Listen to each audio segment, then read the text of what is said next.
ओडिशा आम जन्मभूमि ओडिशा आम माँ ओडिशा पाई जीवन देवा रखिबा तार ना कालिया रजा पाले परजा आमे सबु ता छुआ भावरे पुणी हाथरू आसी ने जाए नड़िया आमे खांटी ओडिया आम भाषा बढ़िया आमे खांटी ओडिया आम भाषा बढ़िया। बरण्य सभापति महोदय, सम्माननीय अध्यक्ष महोदय, पूज्यस्पद गुरुजी गुरुमा वृंद, उपस्थित विज्ञ सज्जन मंडली एवं मोर छोट बड़ भाई भौणी मैंने पवित्र उत्कल दिवस हार्दिक शुभेच्छा और शुभकामना।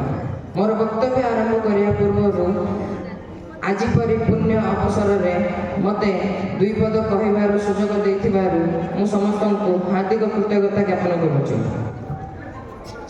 खूब विशाल ए ओडिया जाति महान्यायर संस्कृति पुण्य महानदी महोदधि महाप्रभु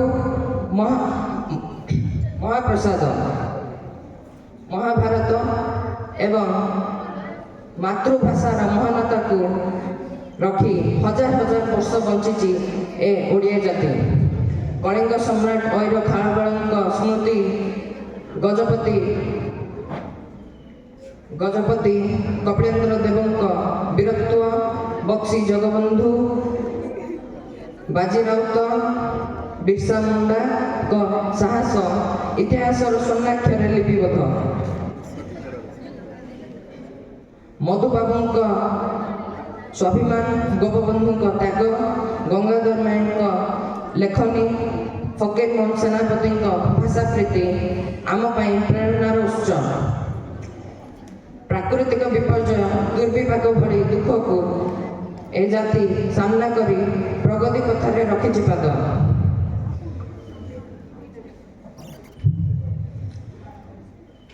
स्वाधीन ओडिशा को पूरिया को जाउछि 89 वर्ष।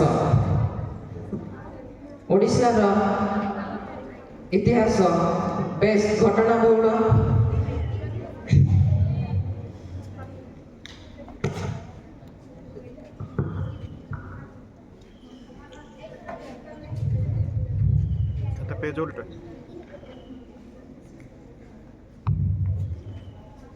ओडिशार इतिहास को लेउटेला बेले प्रथमे नजर को आसे कलिंग युद्ध।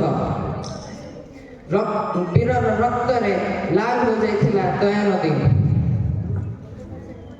एही युद्ध रे दुर्दश कलिंग सैन्य देखैथिले ताकर पराक्रम।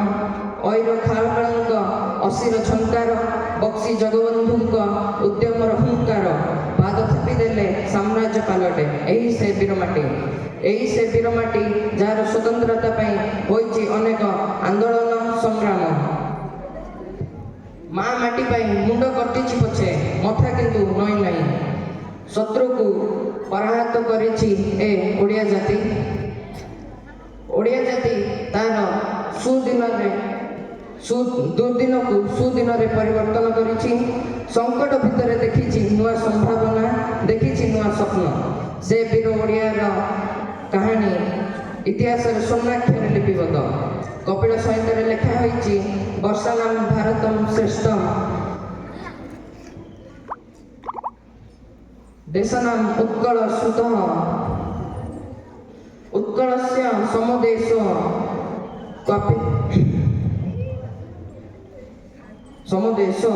कपि नास्ति मोहितले।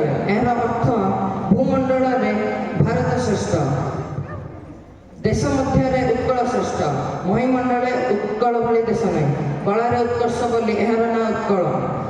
दिने गंगा ठारू गोदावरी महोदधि ठारू मध्य प्रदेश जाए एହାର सीमा थिला परिव्याप्त। उत्कलर आराध्य देवता महाप्रभु श्री महाप्रभुଙ୍କ आशीर्वाद रे ओ प्रकृतिर विपुल अवदान रे ओडिशा को करिसंति समृद्ध।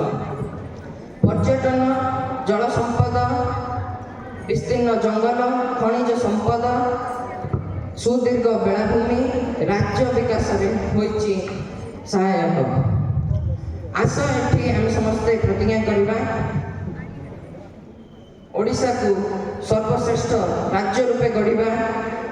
ନିଜ ରକ୍ତ ଦେଇ ଉତ୍କଳ ମାତାଙ୍କ ସେବା କରିବା, ମାଙ୍କୁ ଭଲ ପାଇବା, ମାତୃଭୂମିକୁ ଭଲ ପାଇବା, ମାତୃଭାଷାକୁ ଉଚ୍ଚରେ ରଖିବା, ଓଡ଼ିଶା ପାଇଁ କିଛି ଭାବିବା, କିଛି କରିବା, ତାହେଲେ ଯାଇ ଏ ଦିବସର ତାତ୍ପର୍ଯ୍ୟ ରହିବ।